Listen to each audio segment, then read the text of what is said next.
This is the Flashforge Creator 5, a brand new multi-head 3D printer that turned out to be an amazingly good all-around 3D printer that does most things a printer should do quite nicely, has no particular problems and absolutely excels at what it was designed for, which is a multicolor and multi-material prints. With its 4 separate print heads, it eliminates the need of purging materials between color changes and allows for much faster color prints. And somehow Flashforge managed to achieve these amazing functions at a price of less than 700 euros, compared to other options like the Snapmaker U1 that costs in the neighborhood of 1000. This was probably the main objective of Flashforge. They probably noticed the huge market for an affordable multi-hot-end printer and went all in optimizing the design for keeping the price as low as possible. This doesn't obviously mean that this printer is cheap in any way. Build construction is totally in line with other machines and overall print quality is very good. But you can clearly see where Flashforge saved some cash, like in the non-easily swappable hot ends, manual filament loading, and the overall structure, which has some empty vent holes, and it is shared between this and the Pro model to save costs. Honestly, I will much rather have these minimal trade-offs instead of spending hundreds of euros more on a feature that I don't even care about. What I look for in a 3D printer is how good it prints and how easy it is to use. Two things that this Creator 5 achieves perfectly without much useless extras. Unboxing the printer, we can see that it comes almost fully assembled, with only the need to fit the screen with 2 screws, slide the multiple heads module on the side of the machine, and place each print head on their appropriate pins. Finishing the assembly by connecting the USB cable that goes to the extruder, removing the 3 shipping locks to free up the build plate, and adding the spool holders. This setup couldn't be simpler, and Flashforge did an amazing job at making it accessible and intuitive even for a complete beginner. Turning the printer on, it immediately goes through a calibration procedure, testing and calibrating everything to ensure the best print quality. The screen is a nice and responsive touchscreen running the standard Clipper interface, where you can easily change settings, edit filaments, start prints and rerun calibrations if you ever need to, which is everything that you would expect and not much more. A very cool feature that I found is the ability to change print mode between slow, standard and fast even after the print has already started, even though any advanced user will prefer having control of the settings through the slicer. Speaking about the slicer, it is 100% identical to Orca slicer, with just a Flashforge badge slapped on it.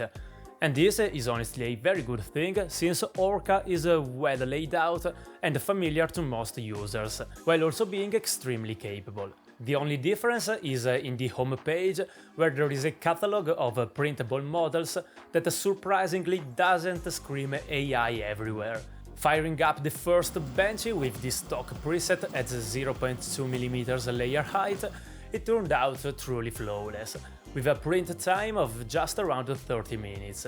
With these nice results, I've immediately painted some color on it and printed this 4-color version, which was equally as good. The same results can be seen in this cute octopus, with the multiple print heads allowing for 0 color bleed between color changes, also decreasing print time drastically compared to a single hot-end printer with multicolor capabilities, while also reducing waste to just the purge tower. This is thanks, as I said, to the multiple hot ends, which eliminate the need to poop out material to clean the hot end. I truly think that this is the only way that multicolor and multimaterial printing should be done, since single hot end printers are truly ridiculous in this regard, being a complete waste of money, time and material, whereas the compromise with this Creator 5 is much smaller, with a standard bench printing in around 30 minutes and this multicolor one taking about 1 hour. To properly test print quality, I've then fired up the usual printer torture test, which turned out very well, especially regarding dimensional accuracy, with also perfect unsupported angles and flawless spikes with little stringing. The only imperfection being in the bridge test being quite saggy. Moving on, I wanted to test one of the coolest features of these multi-head printers, which is combining flexible and rigid materials into a single design, creating complex and possibly very useful print-in-place mechanisms and projects. So I've loaded some TPU and printed these multi-material test prints. The results were extremely nice and showcase nicely the potential of such printer for integrated, complex designs. Multiple materials could also be used to make easily removable or dissolvable support structures to allow for very complex shapes to be printed while also simplifying post-processing. The potential and possibilities that a multi-head printer like this one offers are truly endless, and combined with the very good print quality and high-speed capabilities of this printer makes it a perfect option for users that want to experiment with those features.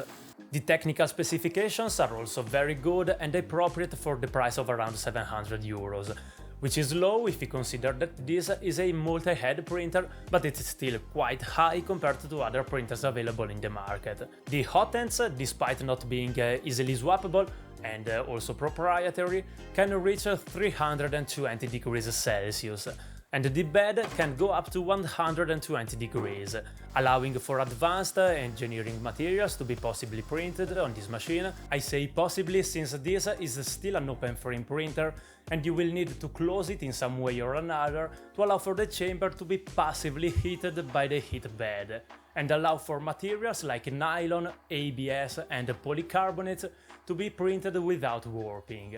If printing such material is your main objective, you should definitely go for the Pro model, which is identical to the standard Creator 5, but adds an actively heated chamber with a fully enclosed design and air filters, making it perfect for this application at a price of just 150 euros higher.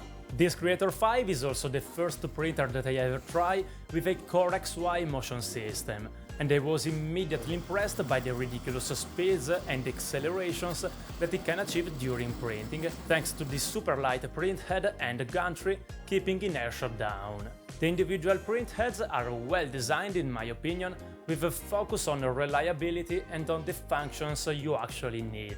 They are kept simple and light by not having the extruder integrated into them, but they consist of just the hot end and the extruder gears, with the extruder motor itself being located in the main head, with a clever little mechanism that securely couples the two together. The coupling is purely mechanical and doesn't use pogo pins to transmit power, and is a much more reliable system compared to the Snapmaker U1, which is already giving problems to its users. Each one of the print heads has a lever on its side for filament loading and unloading, with also an integrated blade that cuts the filament when pressing it hard enough, to simplify filament swaps without needing to heat the hot end up at all. Overall, this printer ended up being a very pleasant surprise in the market, at least in my opinion, with an affordable price compared to equally capable printers and outstanding engineering capabilities, especially with the Pro version. I am also happy to see that Flashforge is not pushing for completely useless AI stuff. It is not searching for overhyped capabilities that honestly no one asked for, or that are just aimed at increasing sales with false marketing.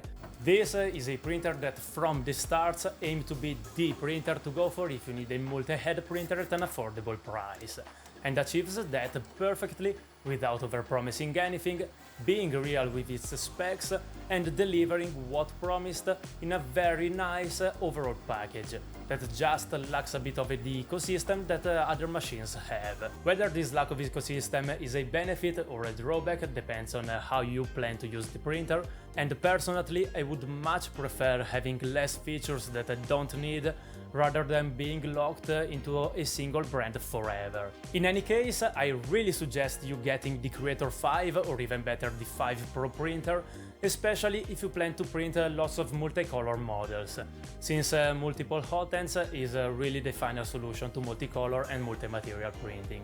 You can find the links to both these printers in the description box below. That is it for today, I will see you in the next one!